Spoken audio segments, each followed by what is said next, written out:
Okay, it's not a topic people really like to talk about, but it's very important because it's a big problem in schools. We're talking about head lice, and there are a lot of misconceptions about these annoying little bugs that are a real pain to get rid of. And here to sort it all out for us is pediatrician Dr. J.J. Levenstein, who's been named one of the best doctors in America. And we're so glad that you've come back. It's good to see you. Thanks for being here. For starters, I think we need to clear something up. I think a lot of people think that a child or an adult who has lice has poor hygiene, and that's why they have it, but that's not the case. That's simply not true. Although lice is more prevalent in crowded conditions like schools or crowded households, lice knows no bounds. So children from every socioeconomic and every cultural background are susceptible to being infested with lice. Okay, so while some children might have symptoms of itchiness, sometimes there are no symptoms at all. So what should parents be looking for? Well, I think they should look at the places on the scalp where lice like to go. So the typical locations are behind the ears, the nape of the neck, and the hairs on the back of the neck. Those are the strike zones for most lice.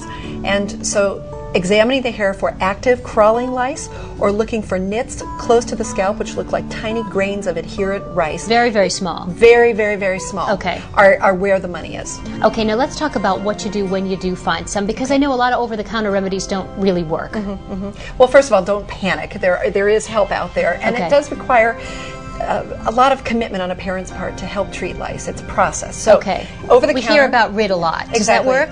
RID and Nix are two of the over-the-counter remedies that actually do work most of the time. They're based on pyrethrin or permethrin, which are effective against treatment of lice that are not resistant. Okay. And so it involves shampooing with a special shampoo, but the very most important premise of treating lice successfully is to get rid of the nits, the eggs that the lice have laid. And you really have to go in there and pick them out individually, which is a tedious process but necessary. Exactly, and the word nitpick originated from that. And so some combs exist that actually have enough of a close proximity of the bristles to actually comb out active living lice, but the nits themselves are adherent to the scalp and to the hairs, and they must literally be picked out by your fingers. That's the most effective way. So after a parent shampoos with one of the over-the-counter preparations, hair should be divided up.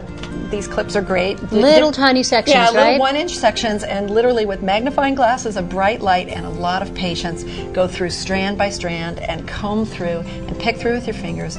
Clean the comb periodically to get rid of the accumulated nits and go through your child's hair 100%. Now there are services that'll do this for you. I know I was reading about a company here in New York City, Hair Fairies. They'll come to your house or you can go to their salon. Pricey though. Pricey though, but given that there's a large time commitment here, or the parents aesthetically or just emotionally can't jump and dive into this process. And these are some of the products. Exactly. They provide a wide range of products to help not only with treatment of the child, but also to help prevent lice in the household.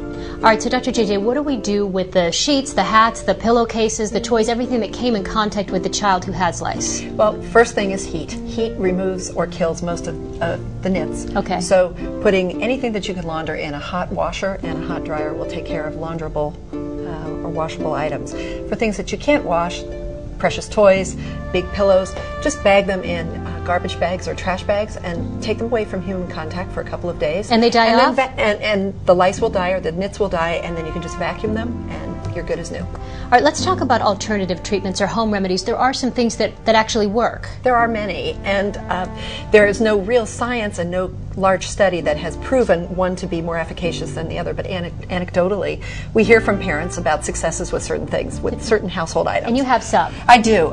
Mayonnaise is one of the aesthetic, really? Believe it or not.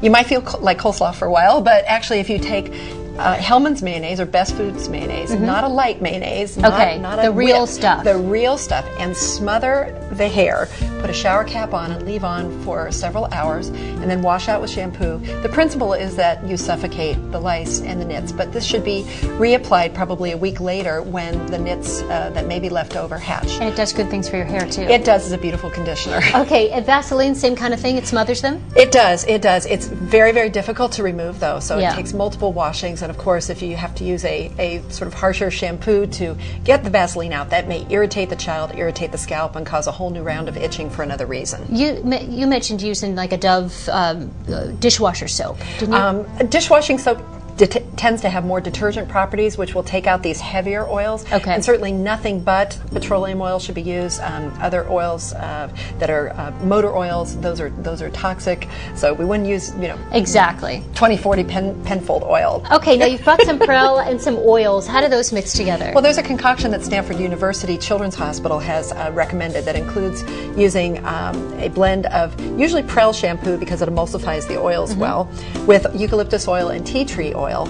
And this is shampooed into the hair and left on for a few hours and then shampooed out. Tough on the eyes, though. Very tough on the eyes. The eucalyptus. You have to be very, very difficult because the oils are volatile. So there's specific instructions actually on their website that will walk you through this approach. Okay, if you've tried the prescription things or the over-the-counter, you've tried home remedies, nothing's working, when should you contact a doctor? Well, good rule of thumb is if you've gone 2 rounds of medication, either over-the-counter or home remedies, and you've really gone at it with the nitpicking and the lice still come back or they're still viable, then you should call your physician for a prescription. Okay, and finally, is there a way to prevent them altogether? Because I know it's tough in school, but is there something your kids can do? Can you do anything? Well, I think there are a couple of principles to live by. One is don't share combs, brushes, hair ornaments, and hats with other kids, especially in the face of a lice outbreak. They don't really jump, though. They don't jump, okay, but they can live on a surface, and if it's close enough to human hair, a louse can crawl over, not fly over, pole vault over. Gotcha. The other principle is that if your child's going to a batting cage, if your child is riding a bike or going to a sports arena where they need to use a helmet, bring their own helmet and not use the helmets that have been used by other children. Very good advice. Dr. JJ, thank you so much. You've cleared up a lot of the misconceptions about lice. We appreciate your coming in. And if you'd like more information from Dr. JJ about head lice, you can check out our website, www.mdmoms.com. Thanks for watching Parents TV, your source for the best information for your growing family. Thank you for watching Parents TV, our families, our lives.